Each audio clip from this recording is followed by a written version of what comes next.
أكبر. أشهد أن لا إله إلا الله.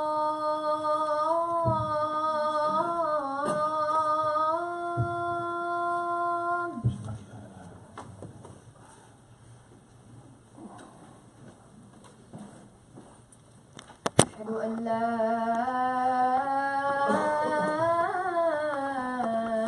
إله إلا الله.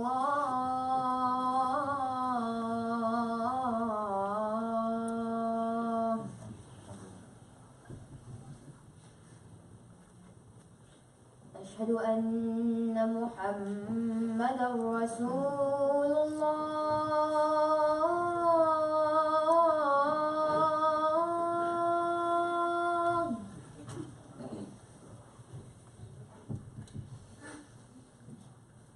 أشهد أن محمدا رسول الله.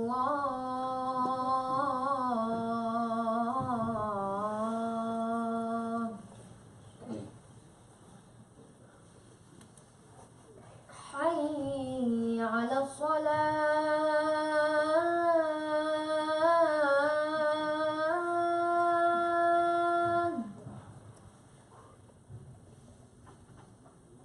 حي على الصلاة.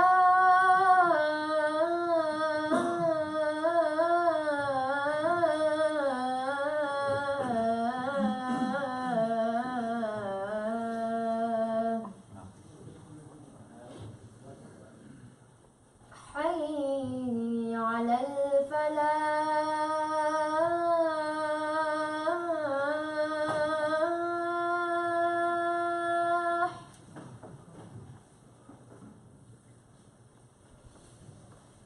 حي على الفلاح.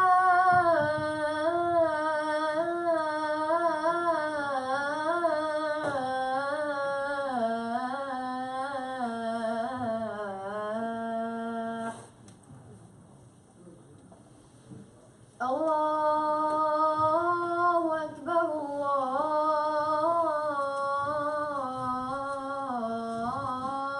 الله أكبر. لا إله إلا الله.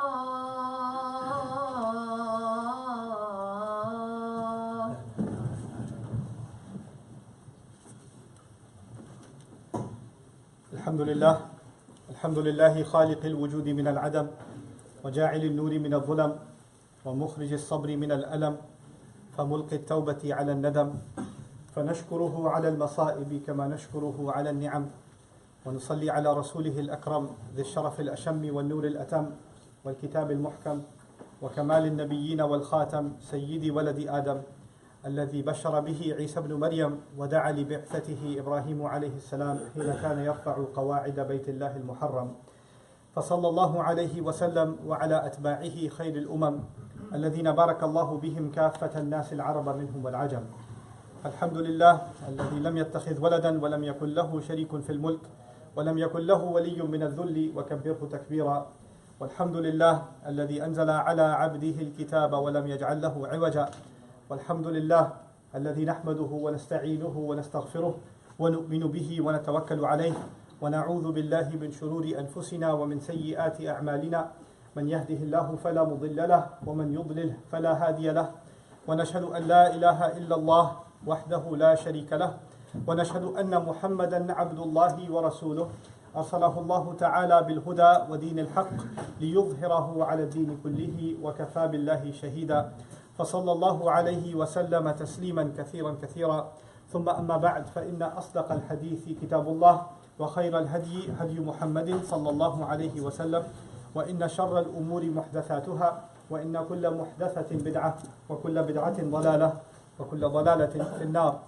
يقول الله عز وجل في كتابه الكريم بعد أن أقول أعوذ بالله من الشيطان الرجيم ولا تقف ما ليس لك به علم إن السمع والبصر والفؤاد كل أولئك كان عنه مسؤولا ولا تمشي في الأرض مرحا إنك لن تخرق الأرض ولن تبلغ الجبال طولا كل ذلك كان سيئه عند ربك مكروها رب اشرح لي صدري ويسر لي أمري واحلل عقدة من لساني يفقه قولي اللهم ثبتنا عند الموت بلا إله إلا الله اللهم اجعلنا من الذين آمنوا وعملوا الصالحات وتواصوا بالحق وتواصوا بالصبر آمين يا رب العالمين.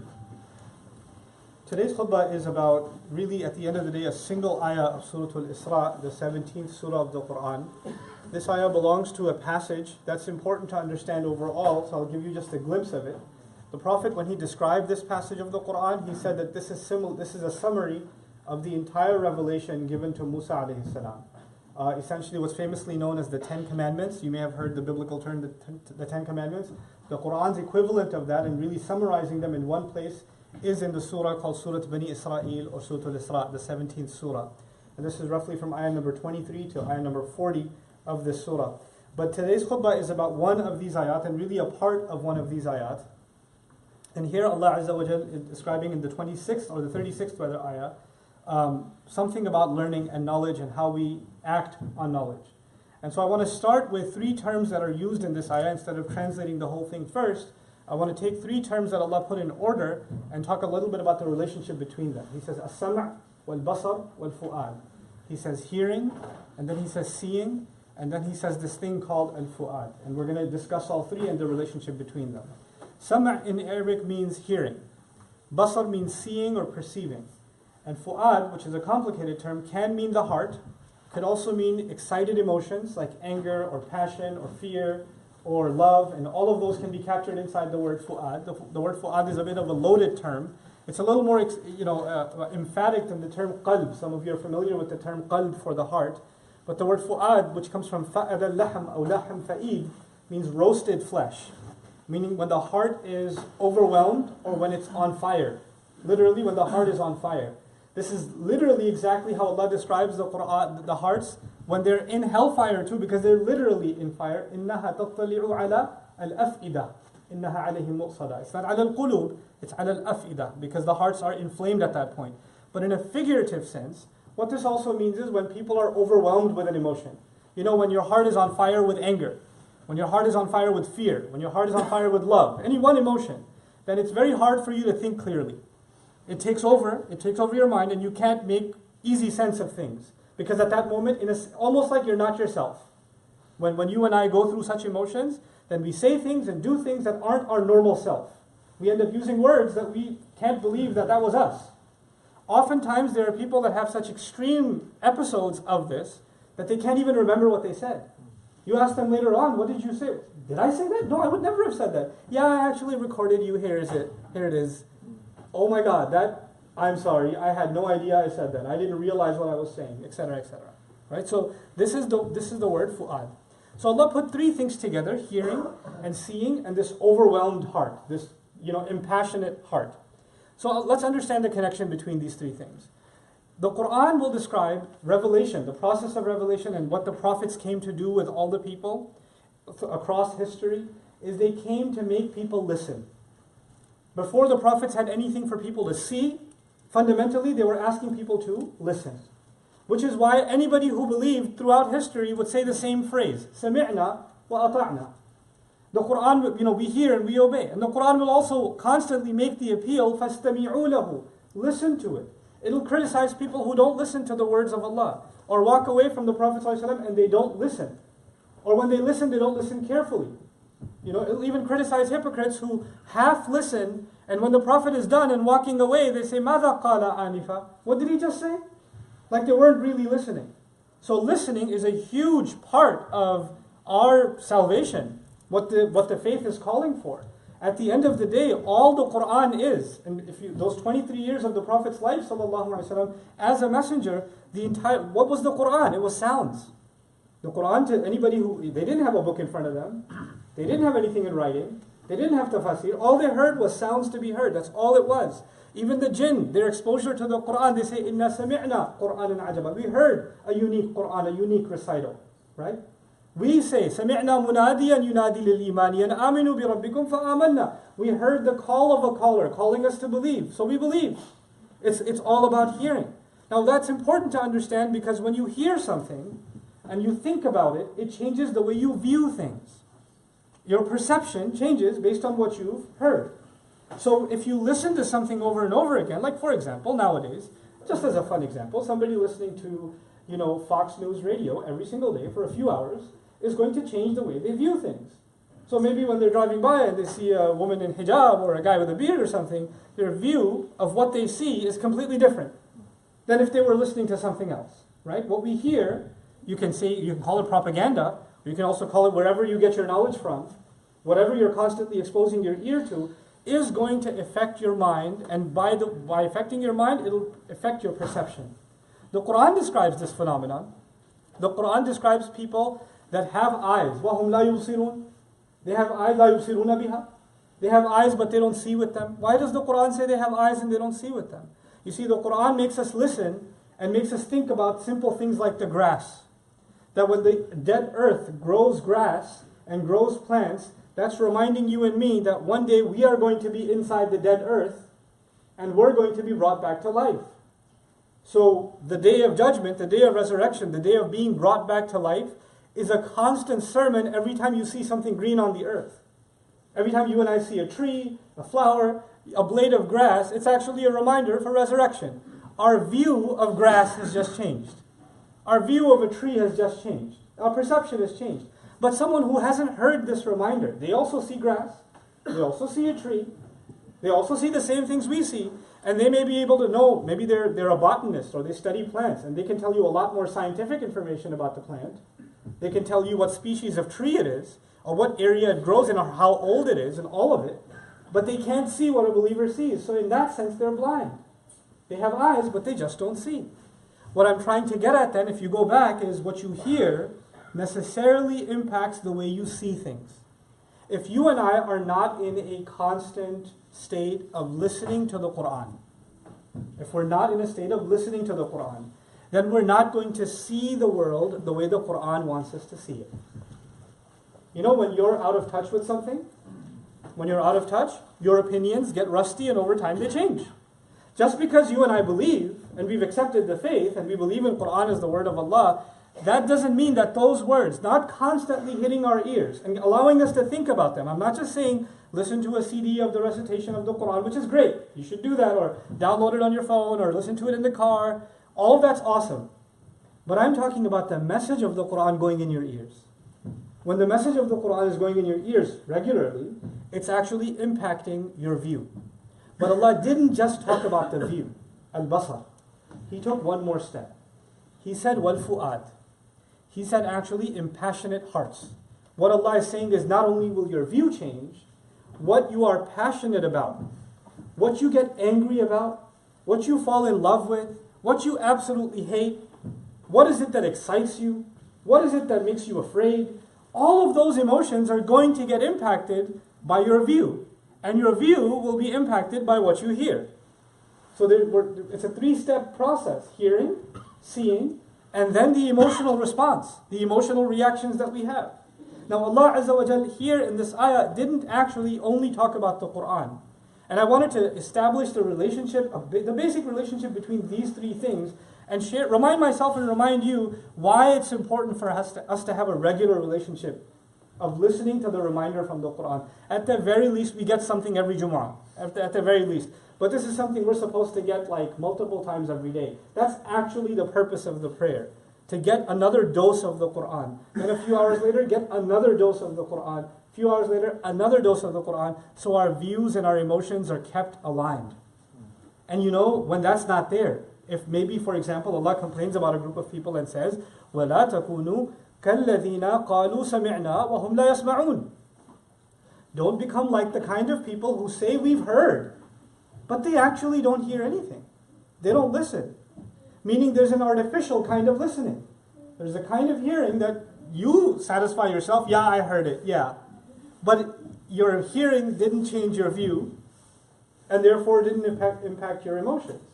So it was this dead kind of listening, the kind of listening that didn't count for anything. These are the kinds of people, unfortunately, on Judgment Day that say, well, they cry out, had we heard? Sami'na. Had we only heard? Ma kunna fi ashab as-sa'id. If we had just listened, if we had just thought about it, لو كنا نسمع أو نعقل ما كنا في أصحاب السعير in Surah Al-Mulk. Had we had only been people of listening, and as a result of our listening, our thinking changed, we wouldn't have ended up here. Because once thinking changes, perception changes, right? Now, let's go back to the beginning of this ayah. He subhanahu wa ta'ala says, وَلَا تَقْفُ مَا لَيْسَ لَكَ بِهِ عِلْمٍ. Don't obsessively follow what you don't know anything about. Don't become a follower of things you don't fully know. Then he says, hearing, seeing, and your exaggerated emotions, your impassioned emotions, are all going to be asked about. إِنَّ السَّمْعَ وَالْبَصَرَ وَالْفُؤَادِ كُلُّ أُولَٰئِكَ كَانَ عَنْهُ مَسْئُولًا. And he makes a big deal out of them, for those of you who are familiar with Arabic, even though they're غير عاقل. So it's كُلُّ تِلْكَ.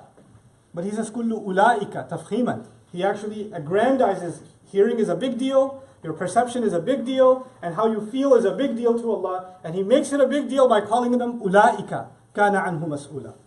Ulaika is not a small word to be used here. So Allah is saying that this is a very important thing that will change your worldview essentially. And how you will end up before Allah.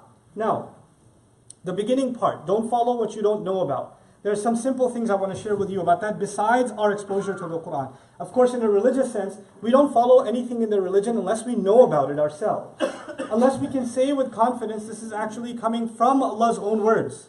Or it's coming from the Prophet's words, sallallahu alaihi wasallam. I'll just take 2 minutes to just highlight a little bit of that for you before I get to the real point in the khutbah, the other things that I wanted to share within this ayah.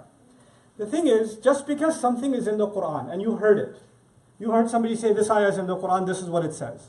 Oftentimes what we do nowadays when we have discussions among each other, the sad reality is the vast majority of us, including myself, don't have much knowledge. We don't know a lot. We've heard snippets here and there. We know a little bit of here, a little bit of there. And we sometimes share things with each other in order to advise one another. And we'll quote an ayah, we'll quote a hadith and things like that. But oftentimes we don't really know what the ayah and hadith are actually talking about. And we assume just because we've heard a translation of the ayah, or we kind of know what the ayah means, it applies in this situation immediately. Or this is the advice I want to slap somebody with. I want to throw an ayah at them and throw a hadith at them and set them straight. We may not know the full information. We may not know there's a lot more to that knowledge than what we think we know. So oftentimes we think we're using knowledge, but we don't know it fully well ourselves. Like for example, somebody quotes a hadith at somebody else. You should do this because the Prophet ﷺ said this. Okay, well, where did he say? Well, it's in Bukhari. It's sahih. It's a hadith sahih. Excellent. It's an authentic hadith. Got it. Who did he say it to? When did he say it? What else did he say about the subject? How was this understood by the person he talked to? What was their reaction after that? Did they understand it exactly the same way you're trying to make me understand it? Or was there something you don't know? There are contexts. There are larger stories. Just like, for example, 2 of your friends are talking in the back, and you walk by and you hear one sentence. One of the friends says to the other, I'm going to kill you, bro. And you just heard that part. I'm going to kill you, bro. And you walk away like this. I'm going to report this to the police because this brother is going to kill that brother. It's a sahih, authentic recording. I'm going to kill you, bro.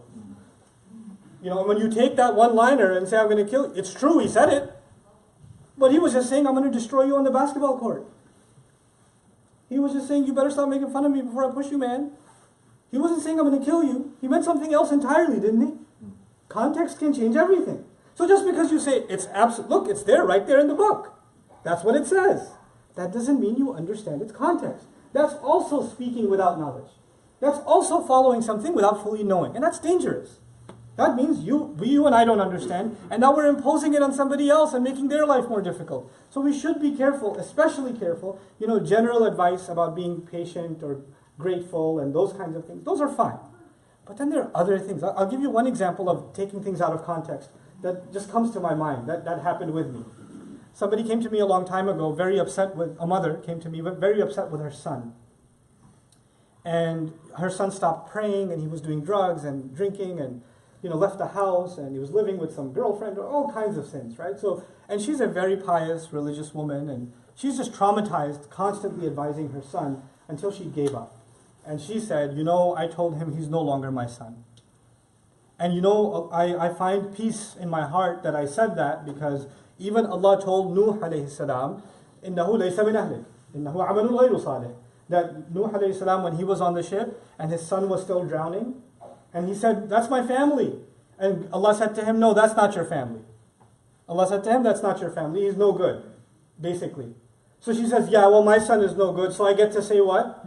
Nuh alayhi salam said. And I said, to this lady, I said, you're like my own mother. Sit down for a second. Have you been preaching to your son for 950 years? And did Allah reveal to you the license to say he's no longer your son? Did he do that?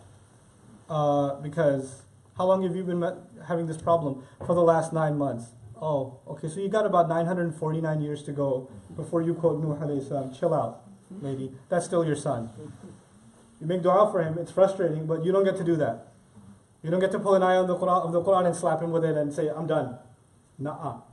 That's a crime. That's وَلَا تَقْفُ مَا لَيْسَ لَكَ بِهِ عِلْمٍ. What you hear of Allah's words. Remember these words again. وَلَا تَكُونُوا كَالَّذِينَ قَالُوا سَمِعْنَا وَهُمْ لَا يَسْمَعُونَ. Don't become like people who say they heard, but they didn't really listen. They didn't really ponder. This is why Allah says, أَفَلَا يَتَدَبَّرُونَ الْقُرْآنَ أَمْ عَلَى قُلُوبٍ أَقْفَالُهَا. This is the part that I really want everybody here to understand. If you remember nothing else from this khutbah, which is easier for the brothers, but if you remember nothing else from the khutbah, just remember this part. Allah Azza wa Jal describes people who don't think deeply about the Quran. And then He says, why don't they think deeply about the Quran? He says, because they have locks on their heart, their own locks, aqfaluha, their own locks placed on their hearts. Now what does that mean? That means you have a bias. I have a bias. There are some things that terrify me. There are some things that make me really angry.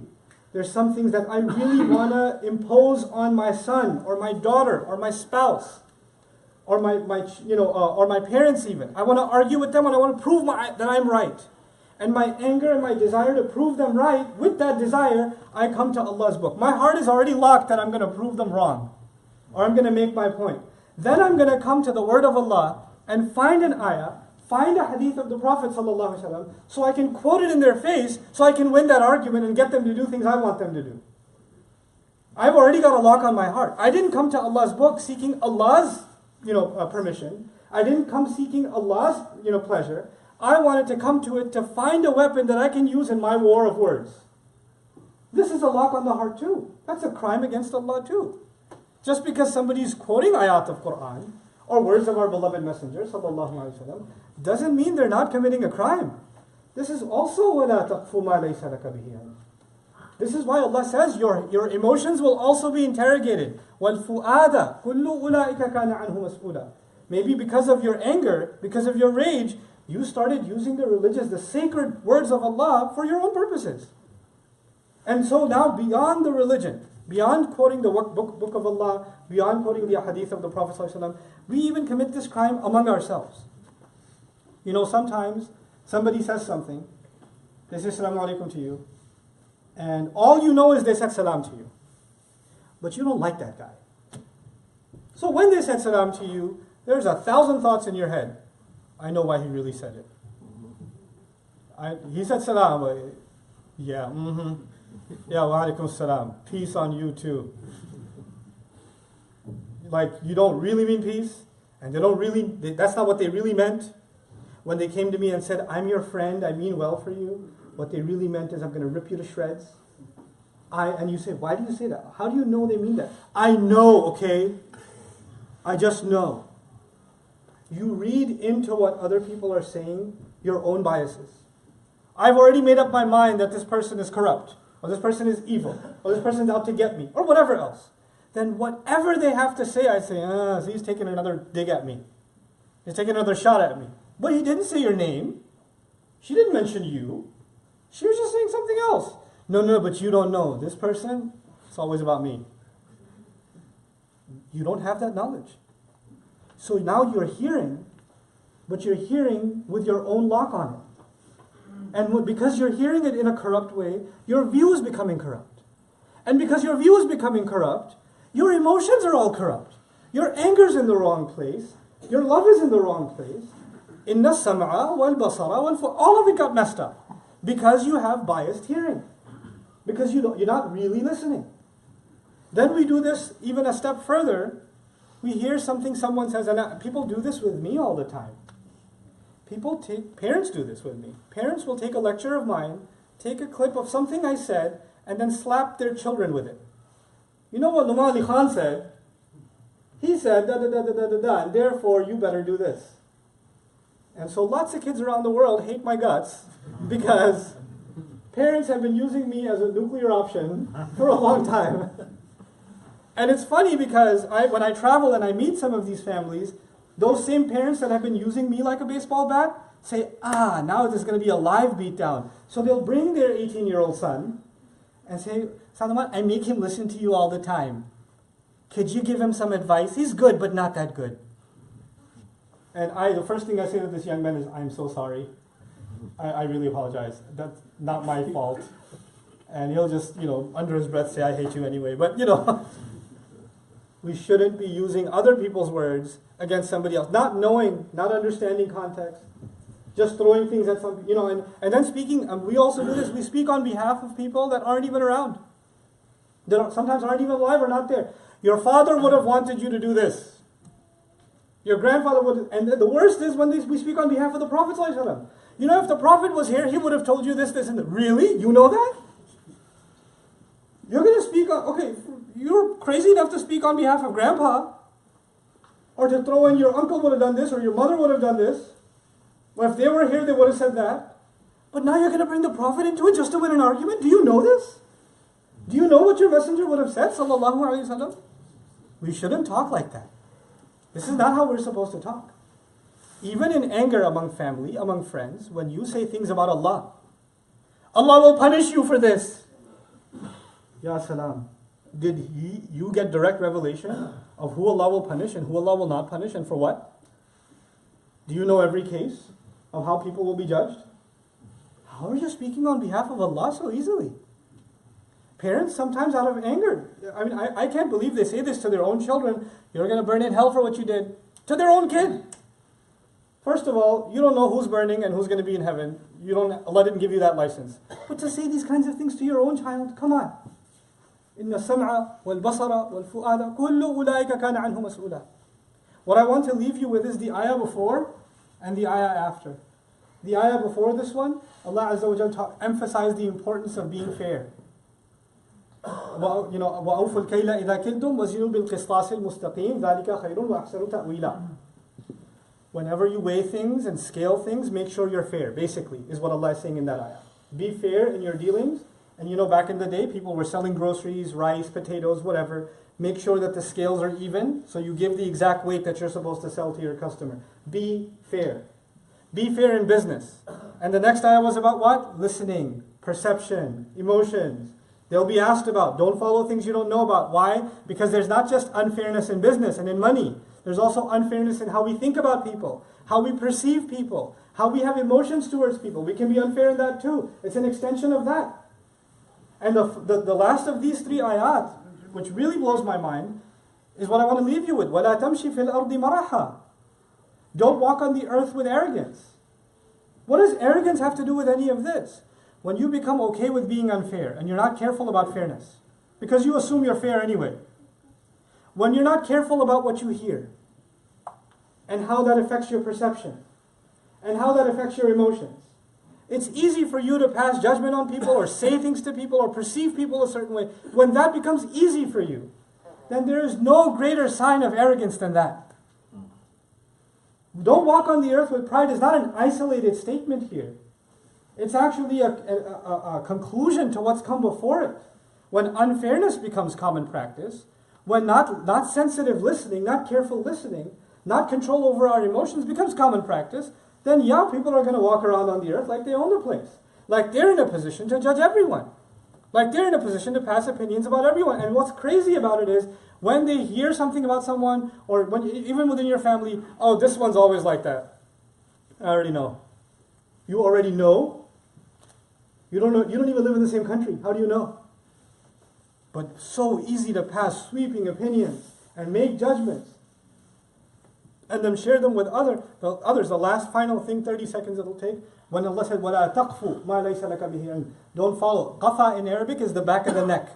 عَيْنَاهُ فِي قَفَاهُ. They say about a soldier who's running from the battlefield, constantly looking back, did anybody come and get me? Is the back of the neck. Okay? The idea of qafa is to follow something. Like when you're following someone and all you see is the back of their head, you don't really see who they are, is it? So the word is actually, in a sense, describing a kind of blind following. Allah is not just criticizing you and me for what we say or think or perceive. He's also criticizing us for following people when we don't investigate properly. When they say things without verifying, and we just take their word for it and go with it. When we become easy consumers for weak information. When we become that, within our families, within our friends, within our circles, right? When we develop that habit, Allah will describe elsewhere, وَفِيكُمْ سَمَّعُونَ لَهُمْ وَاللَّهُ عَلِيمٌ بِالظَّالِمِينَ. There are people who say the wrong thing, say ignorant things, and there are others who listen to them. And Allah says Allah knows all of the wrongdoers, meaning the one talking and the one listening are both doing wrong. You're both doing wrong. Identify that in yourself. Sometimes, your parents might say some crazy things. Parents sometimes say crazy things. Those people are doing this. How do you know? Well, I just have a feeling. That's not the time to give your mother a Nouman Ali Khan video. Watch this because you need this lecture. No. That's the time to just end the conversation. Ignore the conversation. Talk about what's being cooked for dinner instead. Change it. When our loved ones say things like that, we don't indulge in that conversation. We just change the subject. Ignore it. Don't let them fall further into sin. This is a sunnah of our mother Aisha radiallahu anha. There were rumors made about her. And when she spoke to her mother said, who must have done it? And she named some people. Which was also a rumor. And so what did Aisha radiallahu anha do? She just changed the subject. She just changed it altogether. She said, subhanallah, and she changed the topic. So yes, within our families, when that happens, no need to argue. No need to give them a lecture. You have to become crafty and learn to just change the subject so they don't indulge further into that mistake. Nobody does these kinds of mistakes on purpose. We get emotional and we do that. May Allah Azza wa Jal make us more careful about what we listen to and how we think about it. May Allah Azza wa Jal correct our perception and the emotions that follow as a result. Barakallahu li wa lakum fil Qur'an al-Hakim wa nafa'ani wa iyyakum bil ayati wa dhikr al-hakim. الحمد لله وكفى والصلاة والسلام على عباده الذين اصطفى خصوصا على أفضلهم وخاتم النبيين محمد الأمين وعلى آله وصحبه أجمعين. يقول الله عز وجل في كتابه الكريم بعد أن أقول أعوذ بالله من الشيطان الرجيم إن الله وملائكته يصلون على النبي يا أيها الذين آمنوا صلوا عليه وسلموا تسليما اللهم صل على محمد وعلى آل محمد كما صليت على إبراهيم وعلى آل إبراهيم في العالمين إنك حميد مجيد اللهم بارك على محمد وعلى آل محمد كما باركت على إبراهيم وعلى آل إبراهيم في العالمين إنك حميد مجيد. عباد الله رحمكم الله اتقوا الله إن الله يأمر بالعدل والإحسان وإيتاء ذي القربى وينهى عن الفحشاء والمنكر ولذكر الله أكبر والله يعلم ما تصنعون. أقم الصلاة إن الصلاة كانت على المؤمنين كتابا موقوتا.